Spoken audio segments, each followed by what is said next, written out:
Hello प्यारे विद्यार्थियों, आज के इस वीडियो में हम सॉल्व करने वाले हैं प्रयास कार्य पुस्तिका हिंदी।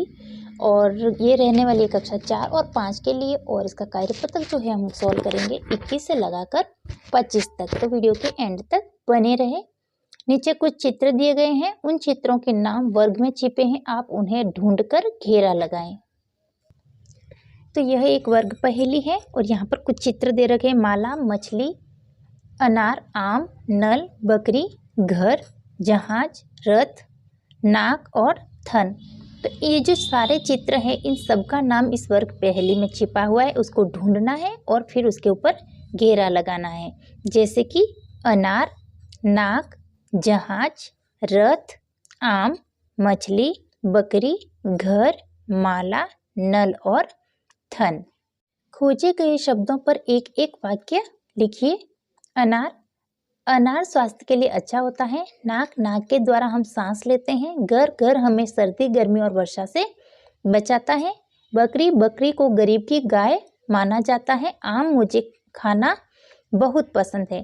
कार्यपत्रक 22, व्यवहारिक व्याकरण, अनुस्वार अनुनासिक ध्वनियों से बने शब्दों को पढ़ पाना व लिख पाना। नीचे दिए गए शब्दों पर अनुस्वार और अनुनासिक लगाइए। ये जो बिंदु है वो अनुस्वार का चिन्ह है और जो चंद्रमा की तरह बिंदु बना हुआ है यानी कि चंद्र बिंदु, इसको अनुनासिक कहते हैं। तो छुट्टियाँ पर इस पर चंद्र बिंदु लगेगा। पंख, इस पर अनुस्वार लगेगा। शंख, इस पर अनुस्वार लगेगा। खिड़कियाँ, यहाँ पर अनुनासिक लगेगा। हवेलियाँ, तो यहाँ पर अनुनासिक लगेगा। डालियाँ, यहाँ पर अनुनासिक लगेगा। रानियाँ, यहाँ पर भी अनुनासिक लगेगा। छतरियाँ, यहाँ पर भी अनुनासिक। गंध, यहाँ पर अनुस्वार। शकरकंद, यहाँ पर अनुस्वार। अंतर, यहाँ पर भी अनुस्वार और बंदर, यहाँ पर भी अनुस्वार। ध्यान रहे, बहुवचन में जहाँ पर पीछे यहाँ लिखा हुआ वहाँ हमेशा अनुनासिक ही लगता है। जिन जिन शब्द के पीछे पे यहाँ लिखा और वो बहुवचन है वहाँ पर हमेशा अनुनासिक चिन्ह लगा है। निम्नलिखित शब्द समूह में से अनुनासिक एवं अनुस्वार युक्त शब्दों को पहचान कर लिखना। मुंडन, पंखा, बांसुरी, यहाँ वहाँ, कंगन, मांगना, रंग, चांदी और संबंध। तो जहाँ पर अम जैसी मात्रा है यहाँ पर अनुस्वार और जहाँ पर चंद्र बिंदु बना हुआ है वो है अनुनासिक। तो जहाँ जहाँ चंद्र बिंदु वो आप इस तरफ लिख दीजिए और बाकी बिंदी वाला जो भी है वो इस तरफ लिख दीजिए। तो बांसुरी, यहाँ, पाँव, मांगना, चांदी, ये हो जाएगा अनुनासिक के अंदर। और अनुस्वार में मुंडन, पंखा, कंगन, रंग और संबंध। क्वेश्चन 3 है कि वाक्यों में रेखांकित शब्दों में अनुस्वार और अनुनासिक लगाइए और पढ़िए। तो आसमान में चांद निकला है, तो यहाँ पर अनुनासिक। गुलाब में कलियां निकली हुई है, तो यहाँ पर अनुनासिक। ऊंट की पीठ ऊंची होती है, यहाँ दोनों जगह पर अनुनासिक लग जाएगा। पांडवों में अनुस्वार। माँ में अनुनासिक। कुंती में अनुस्वार। बंदर में अनुस्वार। पूंछ में अनुनासिक। हंस में अनुस्वार। सांझ में अनुनासिक और ऊंचा में अनुनासिक लगेगा। तो कार्यपत्रक 23, आपकी समझ से क्या सही है और क्या गलत है पहचान कर लिखिए सही और गलत। दूध में पानी मिलाकर बेचना गलत बात है। दूध में कभी भी पानी मिलाकर बेचना नहीं चाहिए। गलती करना और मज़े से गलत बात है। गलती करना और डांट सुनना, हाँ ये सही बात है। अगर आपने गलती की है तो आपको डांट ज़रूर सुननी चाहिए। बिना गलती किए भी डांट सुनना, बिना गलती किए डांट कभी नहीं सुनना चाहिए। तो ये बिना गलती किए हुए डांट सुनना गलत बात है। बिना बात डांटने वाले को डांट देना, कि अगर आपने कोई गलती नहीं की और बिना वजह के अगर कोई डांट रहा है तो उस इंसान को वापस डांट देना, यह सही बात है। गाय का ताज़ा दूध पीना सही बात है। प्रातः काल माता पिता के चरण स्पर्श करना सही बात है। रात को देर से सोना यह गलत बात है, क्योंकि देर से सोएंगे तब देर से उठेंगे और आपका पूरा दिन का जो काम है वो देरी से होने लगेगा, तो यह भी गलत बात है। सड़क पर कचरा फेंकना यह गलत बात है। कचरा पात्र में ही डालना चाहिए। बीमार व्यक्ति की सेवा करना, हाँ यह सही बात है। बीमार व्यक्ति की हमें सेवा अवश्य करनी चाहिए। अपने साथियों से झगड़ना नहीं, अपने साथियों से कभी नहीं झगड़ना चाहिए, तो यह गलत बात है। अपने माता पिता से झूठ बोलना, अपने माता पिता से कभी भी झूठ नहीं बोलना चाहिए, तो यह गलत बात है। दूसरों के बस्ते से चोरी करना, ये तो गलत बात है, क्योंकि अभी बस्ते से चोरी करोगे और धीरे धीरे आपकी चोरी की आदत पड़ जाएगी और भविष्य में जाकर आपके लिए बहुत बड़ी मुसीबत का कारण बन जाएगी। इसीलिए दूसरे के बस्ते से चोरी करना गलत बात है।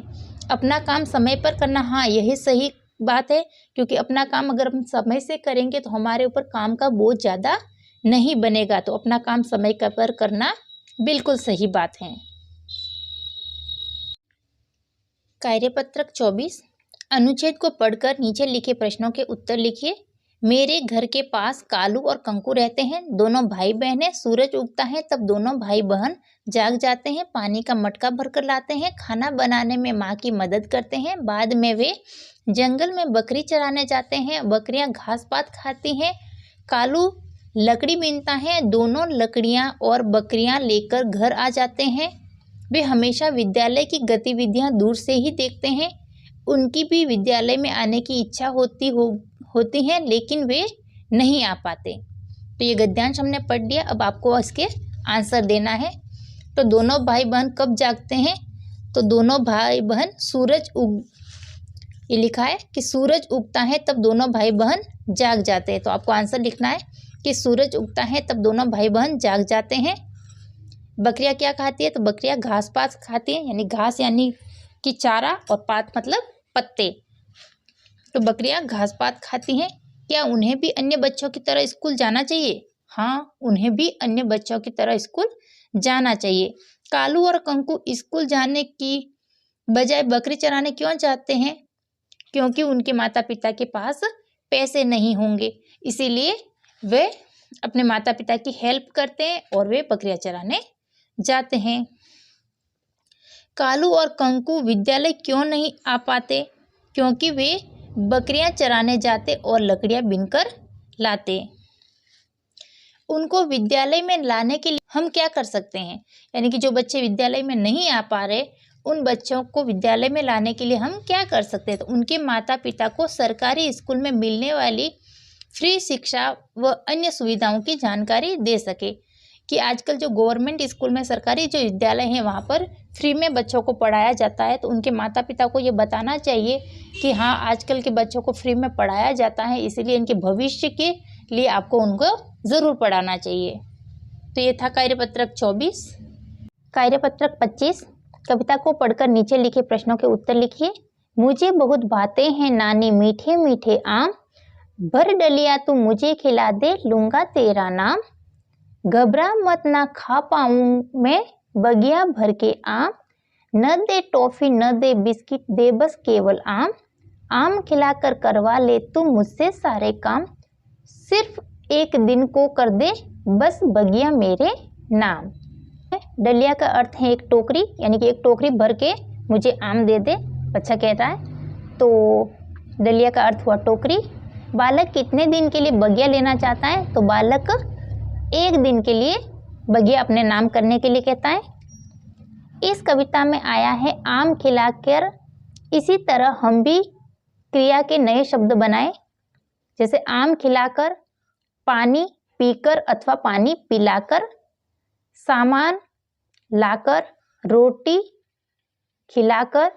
नानी को मनाने के लिए बच्चे ने क्या क्या कहा? नानी को मनाने के लिए बच्चे ने कहा कि आम के बदले हमसे सारे काम करवा ले, टॉफ़ी बिस्किट कुछ ना दे, बस आम दे दे। काम के बदले बच्चे की नानी से क्या मांग है? तो काम के बदले बच्चे ने नानी से एक दिन के लिए बगिया अपने नाम करवाना चाहता है। कविता में नानी बच्चे को आम क्यों नहीं दे रही है? कल्पना करके लिखिए। तो नानी बच्चे को आम इसलिए नहीं दे रही है ताकि बच्चे सारा काम कर दे, वह ज़्यादा आम भी न खाए।